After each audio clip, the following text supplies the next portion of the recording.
Mélenchon, vous êtes venu à hier en tant que membre du jury pour ces rencontres du jeune cinéma. Peut-on savoir ce que vous pensez d'hier? Quel est le climat qui y règne?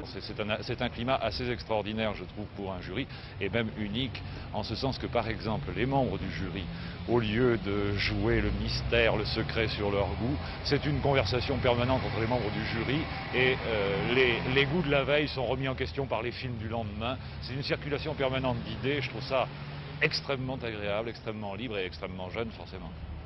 Michel Piccoli, vous êtes venu hier en tant qu'invité de ces jeunes rencontres qui ont lieu en ce moment dans cette ville. Est-ce que vous avez eu le temps de visiter hier quand même? Pas du tout, non. Je n'ai visité que le cinéma dans lequel se font les projections des films. C'est tout ce que j'ai fait. Donc, je suis venu ici pour apprendre et pour découvrir des choses plus qu'en touriste. Et je ne peux pas faire les deux. Je ne peux pas être touriste, profiter du soleil et en même temps voir des films. Paul Guimard, Benoît Groult, vous assistez aux rencontres du jeune cinéma hier en tant que voisin puisque vous avez élu domicile dans cette ville. Paul Guimard, pour vous, est-ce que hier fait partie des choses de la vie? Bien sûr, c'est même un peu pour ça qu'on est venu y habiter, parce que maintenant à Paris, les choses de la vie, on ne les voit plus guère, on n'a pas le temps, elles passent trop vite, tandis qu'ici, on a retrouvé l'un et l'autre un peu de temps. C'est ce qu'il y a de plus rare, c'est ce qu'il y a de plus précieux aussi. Est-ce qu'il y a une atmosphère propre à hier? Il n'y a qu'un an que j'y habite et je crois qu'il faut plus de temps pour s'imprégner d'une atmosphère.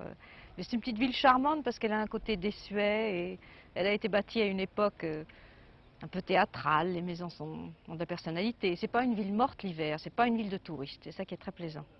Le Grand Prix 1970 a été décerné à Clair de Terre de Guy Gilles. Je trouve que le festival d'hier cette année est le seul festival à offrir à un jeune réalisateur ce qu'il attend, c'est-à-dire pas une médaille de chocolat, pas une voile d'or, pas une palme, mais de l'aider à sortir son film et dans un circuit de salles très intéressant. Oui, car votre film va passer en exclusivité pendant 3 semaines dans 3 salles de Paris. Enfin 3 semaines ou plus, c'est-à-dire 3 semaines, c'est 3 semaines au moins. Et si le film marche, il pourra passer plus. Dites-moi, est-ce que ce ne serait pas par hasard votre 3e film? Oui, c'est mon 3e film, justement. Alors si je comprends bien, le chiffre 3 est pour vous un chiffre porte-bonheur. On dirait, oui, peut-être. Alors, rapidement, votre film a pour titre Clair de Terre. Quel est le rapport du titre avec le film? Il y a un rapport de coïncidence qui a eu 3 échelons d'ailleurs. Le premier, c'est le premier jour de tournage du film, les cosmonautes montaient sur la Lune, et l'acteur principal, Patrick Joannet, lisait le journal, il est très passionné par tous ces problèmes de l'espace, et il trouvait d'une poésie extraordinaire qu'on dise que de la Lune, ils avaient vu le clair de terre. Et j'ai dit, je vais l'appeler comme ça. Et ensuite, j'ai appris qu'un recueil de poèmes d'André Breton s'appelait Clair de Terre.